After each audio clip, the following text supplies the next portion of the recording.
Let's get to the next one. Since we talk about Goku, next hot take: the Cell Saga, Cell arc, is the best arc in the Dragon Ball series. So Dragon Ball, Dragon Ball Z, Super, GT.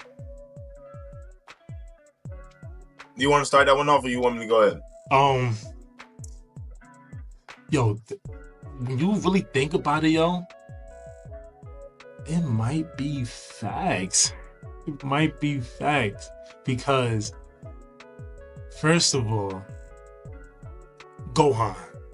When Gohan is at the forefront of anything, I feel like it makes Dragon Ball a lot better, and he was in this. First you get Cell, who's a respectable villain. He's like, all right, I'm gonna give y'all, what was it, 10 days or something like that to train? I'm gonna give y'all 10 days to train, and we're gonna have our own little tournament. And he let them, they went hyperbolic time chamber. In that time, they, just honing on Super Saiyan. Knowing Super Saiyan wasn't enough, Goku goes ahead, has his fight with Cell, can't beat him, so he's like, you know what? My son could beat you. Get his son thrown in the fight. And then we have Android 16, who's a great character, bro. A great character. He really made the androids that much better, along with 18 and 17. And that moment, which I'm going to say right now, is the best moment in Dragon Ball. The moment where Cell, when Android 16, his head is rolling on the ground, and he has his little speech to Gohan, and Cell steps on his head, and Gohan snaps and goes Super Saiyan 2. You see this villain that none of the Z fighters can stand against. You see him actually start to fear a little bit. And Gohan, and it's not like it's like a ass pull of a transformation. Nah, yeah, it's what you've been training for. You got the crackling aura. You got his face, which is filled with rage. He got a couple of tears coming down his face. About to beat Cell ass. No cap. So I think a lot of people don't understand that moment right there when it comes to Gohan and 16. I don't know if people remember, but back when they was chilling after they came out of the hyperbolic time chamber, Gohan actually ran into 16, and 16 was playing with the animals and nature and stuff like that. You know what I mean? And Gohan's like, oh, so you care for nature? And Gohan is a very gentle person. He's always been gentle. Mm-hmm. So having that, and that's the relationship that he had with 16, and that's why that speech alone really sent Gohan over the edge, because he was somebody who 16 was somebody who didn't like to fight. Yeah, he didn't like to fight unless he absolutely had to. And even when he seen Goku, he didn't snap and like full on rush Goku and try to kill him. He wanted to have a conversation with Goku. He wanted to talk to Goku. You know what I mean? He's very gentle. And Gohan seeing himself in 16 and seeing his friend, somebody he just befriended, in his demise because he was so peaceful. His demise because he was so peaceful. Gohan, he's like, nah, hell nah. But I do love the Cell arc. You know what I mean? But I'm gonna put up a arc up against that one. Now I'm gonna have to say Goku Black. That arc. Okay. I feel like that rivals the Cell arc in the sense of just having a villain there that you don't know how you're gonna defeat him. And it has to. Now you say Gohan, I'm thinking Trunks and everything that he went through. Yeah, because he was part of that future timeline. So yeah, so I just think the Goku Black arc is one of, and then Frieza Saga, but we're not gonna get into that. I feel like that's like underneath the Cell Saga just because of how long and dragged out it was. I feel like the Cell Saga was very boom. To the boom, point, boom, yeah. boom, boom. You know, damn. But that Goku Black arc, I still got the Cell Saga over that arc. So what about Majin Buu arc? Okay, Because you I felt and that you get Super Saiyan 3, you get the two kids fusing going Super Saiyan 3, you get Goku versus Vegeta. yeah, Rematch. you get Majin Vegeta, right? Correct. You get Vegito, you get Ultimate Gohan, right? And you get Vegeta, and this is what I love about the Buu arc. You get Vegeta's character making that 180 turn. You know, we see him as this villain that's so power hungry, wants the Dragon Balls, like in the Saiyan saga. He wants the Dragon Balls just so he could become immortal, right? Gets with Frieza, and you see him just have his pride completely destroyed, right? He's forced to work with people he cannot stand, and on top of that, his pride is completely gone. Like, he lost the will to fight against Frieza. And then having to see Goku go Super Saiyan before him, the Prince of all Saiyans, not go Super Saiyan first, crushed him. You know. Then you had the Cell Saga, where he toyed with Cell and was like, go ahead, transform. I'm stronger than you anyways. And then for Cell to go ahead and transform, and Vegeta couldn't do nothing. Not part of that fight at all. And then you get to the Buu arc, where Vegeta's still in his head about being a step behind Goku. Now, let me cut you. Chat, just for y'all to know, at the end of that Cell arc, when Gohan defeated Cell, and Vegeta seen that Gohan went Super Saiyan 2, Vegeta at the end of that arc said, I'm done fighting. Yeah. Yeah. And then you get to the Buu arc, and he has this opportunity with Babidi, I believe. And it's basically for him to unlock that power. That's how Vegeta went Super Saiyan 2 for the first time, with his Majin form.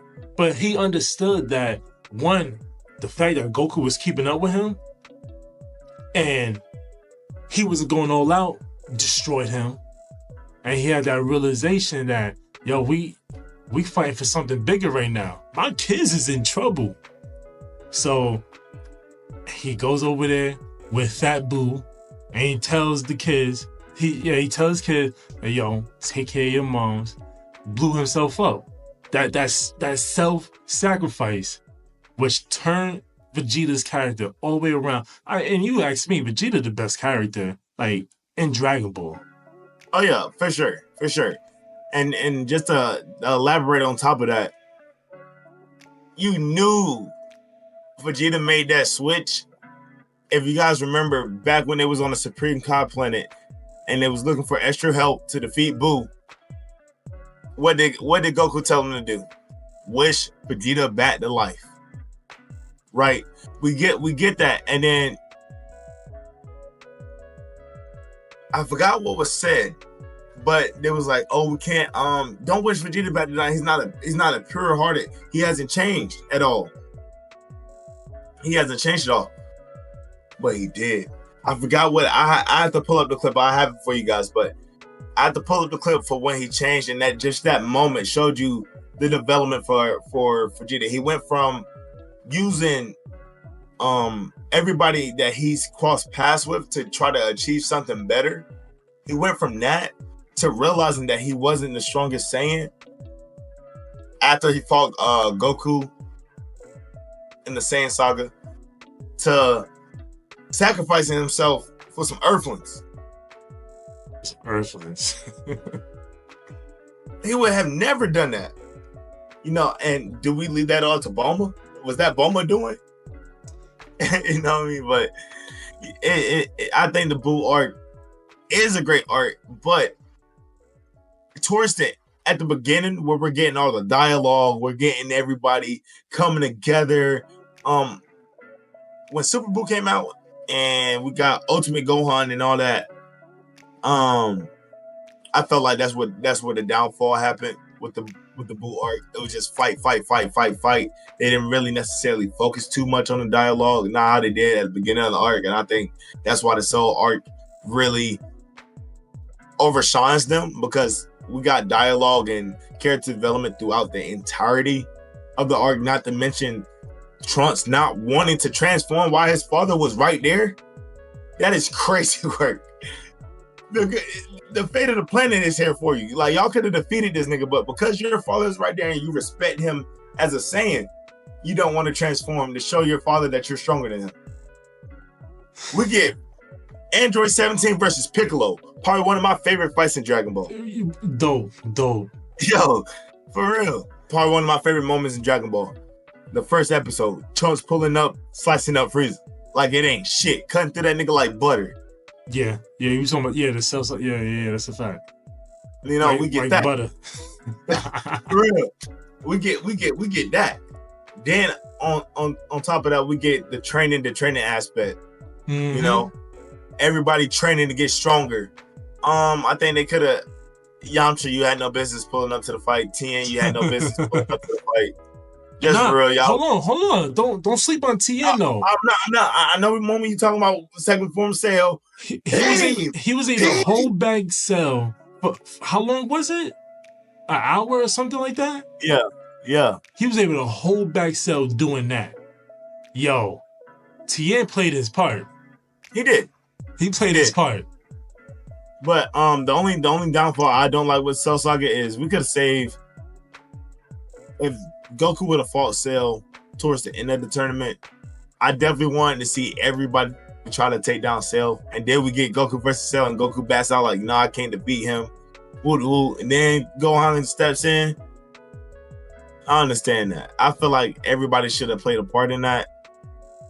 Just, getting their hands dirty with Cell, because everybody just did all this training. I definitely wanted to see Trunks throw hands with Cell.